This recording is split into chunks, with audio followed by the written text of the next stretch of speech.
Welcome guys, स्वागत करते हैं एक बार आप सभी का फिर से फिजिक्स का चैनल में। और यहाँ पर हम एप्लीकेशन पढ़ने वाले हैं गॉस थ्योरम का। फर्स्ट एप्लीकेशन में करा चुका था, electric field due to an infinitely long wire. आप पिछली वीडियो में जाके प्लेलिस्ट में चेक कर सकते हैं। आइए आज हम देखते हैं यहाँ पे electric field due to a uniformly charged infinite plane sheet. तो हमारे पास यहाँ पर एक प्लेन शीट है जो इनफाइनाइटली एक्सटेंड है। इसकी लंबाई और चौड़ाई सब कुछ इनफाइनाइट तक फैली हुई है, बहुत बढ़िया। और इस पर plus Q charge, positive charge distributed है। ये हो गया जी। चलो, अब हर प्लेट का एक एरिया होता है, तो हमें पता है जब भी चार्ज एरिया में डिवाइडेड होगा तो हम कहेंगे charge per unit area is called surface charge density sigma. Charge per unit area is called surface charge density sigma.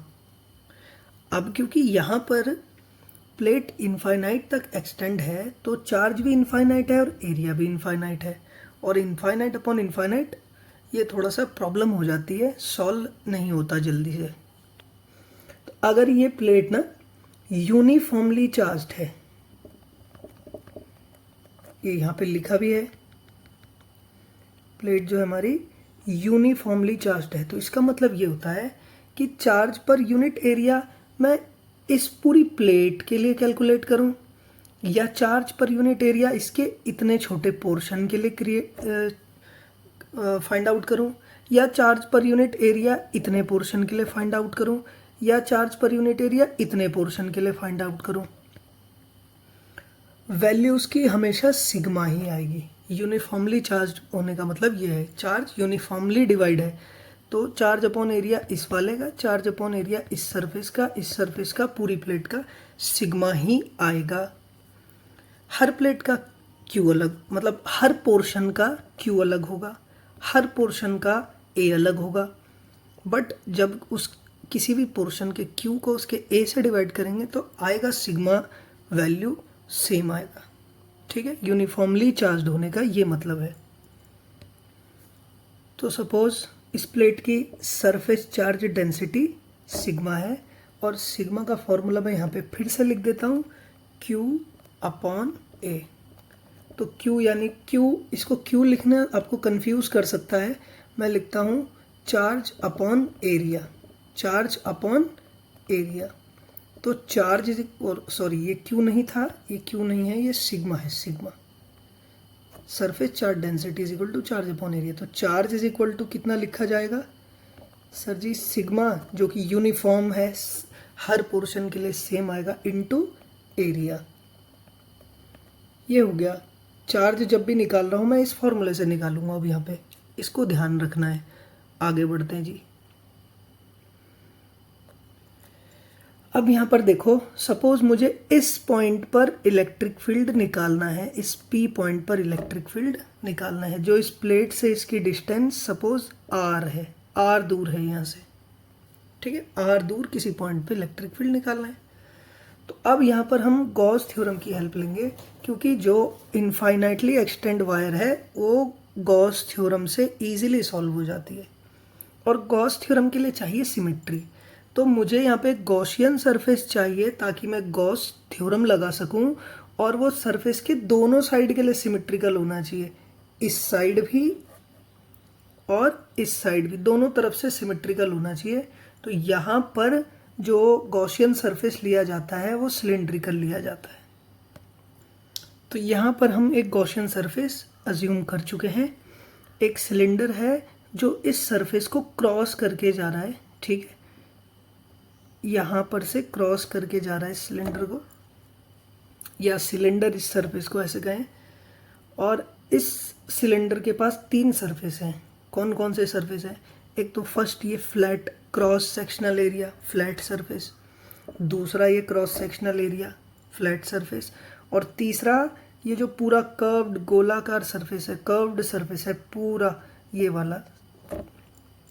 तो मैं यहाँ पर गॉसियन सरफेस से फ्लक्स निकालता हूँ। ठीक है, तो मुझे जिस P पॉइंट पे फ्लक्स निकालना है, ये रहा वो पॉइंट P, ये रहा वो पॉइंट P, ठीक है। तो सपोज इस P पॉइंट का एरिया है dA और किस तरफ है, इस तरफ, फ्लैट सरफेस का dA उस तरफ होगा जिधर उसका फेस होगा, और इस पूरे सरफेस का एरिया सपोज A है, किस तरफ होगा, उसकी डायरेक्शन इधर होगी। तो हम क्या करेंगे यहाँ पे, पहले हम, अगर मुझे इस फर्स्ट सरफेस से फ्लक्स निकालना है तो मैं इस पॉइंट से फ्लक्स निकालूंगा, ठीक है, इस छोटे से पॉइंट से फ्लक्स निकालूंगा और फिर उसको इंटीग्रेट कर दूंगा इस पूरे सरफेस के लिए। इस P पॉइंट का खुद का एरिया है dA और इस पूरे सरफेस का एरिया A है। अब यहाँ P पॉइंट पर इलेक्ट्रिक फील्ड जो होगा, सपोज वो E होगा उस, और वो E ही हमें बताना है कितना होगा, बट वो किस तरफ होगा, इस तरफ, क्योंकि पॉजिटिव चार्ज की वजह से इलेक्ट्रिक फील्ड इस तरफ होना चाहिए, है ना, इस तरफ होना चाहिए। चलो जी, तो फ्लक्स थ्रू सरफेस फर्स्ट, यहाँ पर मैं लिखता हूँ, इस तरफ लिख देता हूँ, flux through 1, flux through surface 1, या फ्लक्स थ्रू पूरा लिख लेते हैं यहाँ पे सरफेस फर्स्ट, और ये है हमारा सरफेस फर्स्ट। तो जी वो फ्लक्स होगा, मेरे को d फाई निकालना है, इस छोटे पॉइंट का फ्लक्स वो होगा इलेक्ट्रिक फील्ड जो कि E है, इस पूरे सरफेस पे इलेक्ट्रिक फील्ड E होगा, और इस P पॉइंट का एरिया होगा dA। पर मेरे को P पॉइंट का फ्लक्स ये आ गया, मुझे P पॉइंट का फ्लक्स नहीं निकालना है, पूरे सरफेस का निकालना है, इसका इंटीग्रेशन कर देंगे। तो ये मेरा फ्लक्स थ्रू फर्स्ट आ जाएगा, d फाई का इंटीग्रेशन जो कि आएगा EDA, ठीक है। इलेक्ट्रिक फील्ड बाहर आ गया, कांस्टेंट है, दिस विल बिकम dA, ठीक है। इलेक्ट्रिक फील्ड R पे तो डिपेंड करी, इलेक्ट्रिक फील्ड तो हमें निकालना ही है, E और जो dA का इंटीग्रेशन करेंगे तो A आ जाएगा, और A इस पूरे सरफेस का एरिया हो गई। ये फर्स्ट फ्लक्स, फर्स्ट सरफेस से फ्लक्स की वैल्यू आ गई। ओके, अब जी सेकंड सरफेस की बात करते हैं। भैया जी इसका, इस पे भी एक कोई पॉइंट P है, उस P पॉइंट का किधर होगा, dA वेक्टर इस तरफ होगा जिधर उसका फेस है, इस पूरे सरफेस का एरिया वही A होगा, इस पूरे सरफेस पे इलेक्ट्रिक फील्ड इस तरफ होगा, ठीक है, E होगा उतना ही। क्यों होगा, क्योंकि गॉस थ्योरम अप्लाई करने के लिए सिमेट्री चाहिए।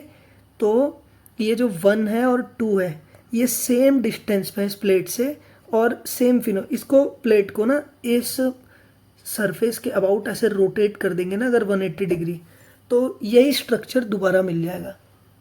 तो ऐसा कह सकते हैं कि ये पॉइंट घूम के इस तरफ आया तो हमें सेम सिनेरियो मिल गया, है ना। खैर हम आगे बढ़ते हैं। इस वाले सरफेस से फ्लक्स कितना होगा, flux throw surface 2, flux throw surface 2, वो होगा हमारा, फिर से वही इंटीग्रेशन इस P पॉइंट से निकालेंगे और फिर उसका पूरे के लिए इंटीग्रेट कर देंगे तो EDA, क्योंकि इस P पॉइंट पे इलेक्ट्रिक फील्ड है E, इस P पॉइंट का एरिया है dA, तो इस P पॉइंट से फ्लक्स आ जाएगा EDA, और पूरे सरफेस से कितना आ जाएगा, EDA का इंटीग्रेशन, E फिर से बाहर आ गया, DA का इंटीग्रेशन A, सेम जैसा पहले हुआ वैसा फिर से हो गया। अब बचा जी ये कर्व्ड सरफेस, ये पूरा यहाँ से लेकर यहाँ तक का कर्व्ड। तो कर्व्ड सरफेस का आप चेक कर सकते हैं हर बार DA और E, किसी भी पॉइंट पे चेक करो, DA और E, DA और E, TA वेक्टर और E वेक्टर, किसी भी पॉइंट पे चेक करो, DA वेक्टर E वेक्टर इधर हो पॉजिटिव चार्ज की वजह से, किसी भी पॉइंट पे चेक करो। इस फ्रंट फेस पे चेक करूंगा तो इलेक्ट्रिक फील्ड DA वेक्टर बाहर आएगा और इलेक्ट्रिक फील्ड 90 डिग्री का एंगल बनाएगा इस पे, इसी ऐसे वाला ये 90 इस प्लेन में, है ना। हर बार कभी भी चेक करेंगे तो E और DA 90 का एंगल बना रहे होंगे इस पूरे कर्व्ड सरफेस पे।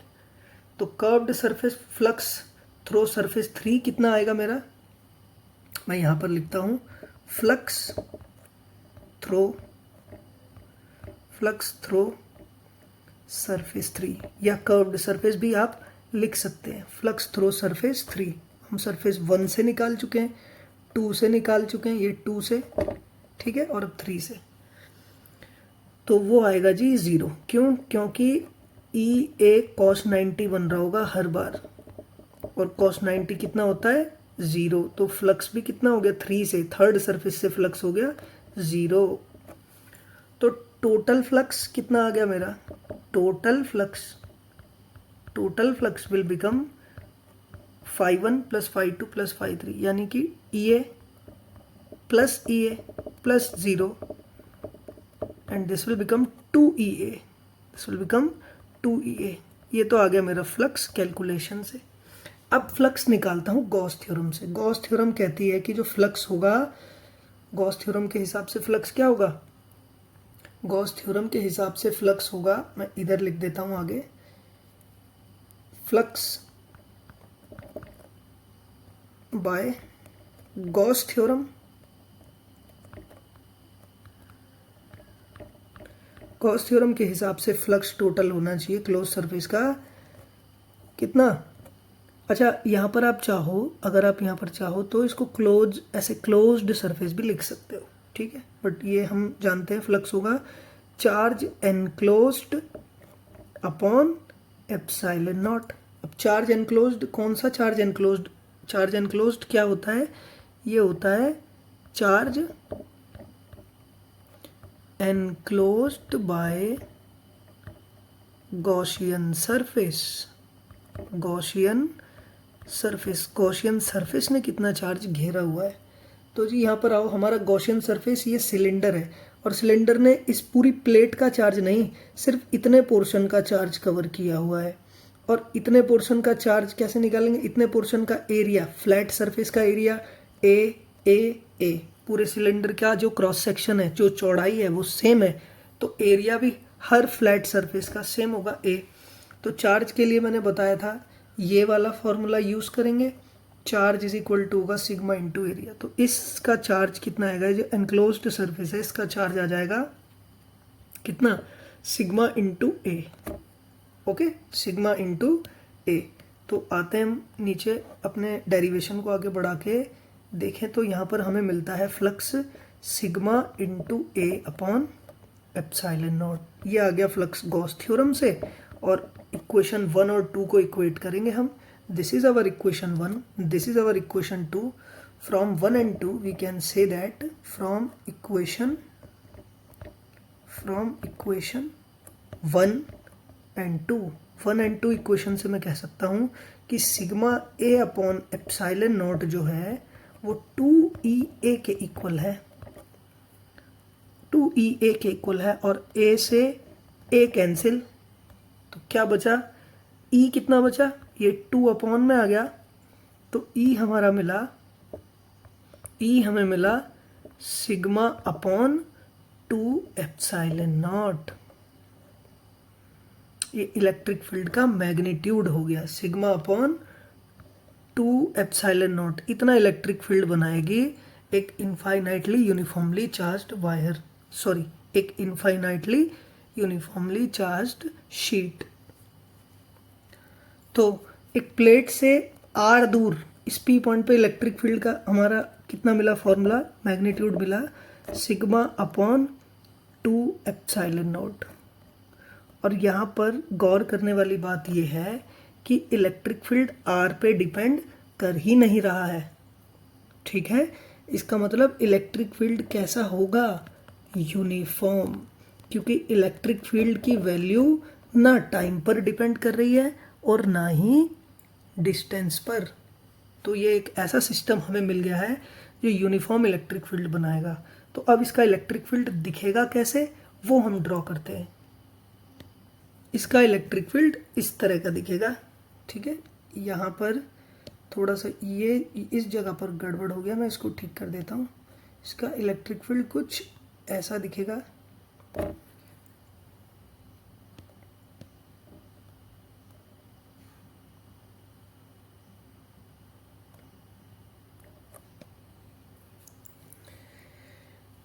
हमने पॉइंट चार्ज का इलेक्ट्रिक फील्ड निकाला, वो आर पर डिपेंड करता है। पॉइंट चार्ज का इलेक्ट्रिक फील्ड आर पर डिपेंड करता था, तो वो भी यूनिफॉर्म इलेक्ट्रिक फील्ड नहीं है। इनफाइनाइट वायर का इलेक्ट्रिक फील्ड निकाला, तो वो आर पर डिपेंड कर रहा है, वो भी यूनिफॉर्म इलेक्ट्रिक फील्ड नहीं है। सिर्फ यही एक ऐसा आंसर अभी तक हमें मिला है जो आर पर डिपेंड नहीं कर रहा है, तो इलेक्ट्रिक फील्ड यूनिफॉर्म है। पी पर कितना आएगा, इतना। थोड़ा अगर कोई पॉइंट यहाँ पर हो उस पर कितना आएगा, सेम। यहाँ पर हो सेम, यहाँ पर हो सेम, क्योंकि डिस्टेंस से आंसर चेंज नहीं हो रहा है। और यूनिफॉर्म इलेक्ट्रिक फील्ड कैसे बनाते हैं आप यहाँ पे देख पा रहे हैं। अगर क्वेश्चन में ग्राफ पूछा जाए कि आप भाई एक यूनिफॉर्मली चार्ज प्लेट का इलेक्ट्रिक फील्ड और डिस्टेंस के बीच ग्राफ खींचकर दिखाए, कैसा बनेगा, तो भाई इसका ग्राफ ऐसा बनेगा। क्योंकि आर की वैल्यू बदलने से, देखो यहाँ आर 0 हो गया, R1, R2, R3, R4 metre centimetre जो भी आप चाहो, लेकिन E की वैल्यू हर बार कितनी है, ये value sigma upon 2 epsilon not, sigma upon 2 epsilon not, sigma upon 2 epsilon not, plus direction में भी चेक करने चाहे माइनस डायरेक्शन में भी। तो ये था electric field due to a uniformly charge infinite plane sheet. I hope ये टॉपिक आपको समझ में आया होगा। पढ़ते रहिए हमारे साथ, आगे बढ़ते रहिए। अगली वीडियो में मिलते हैं नए टॉपिक के साथ, तब तक के लिए जय हिंद।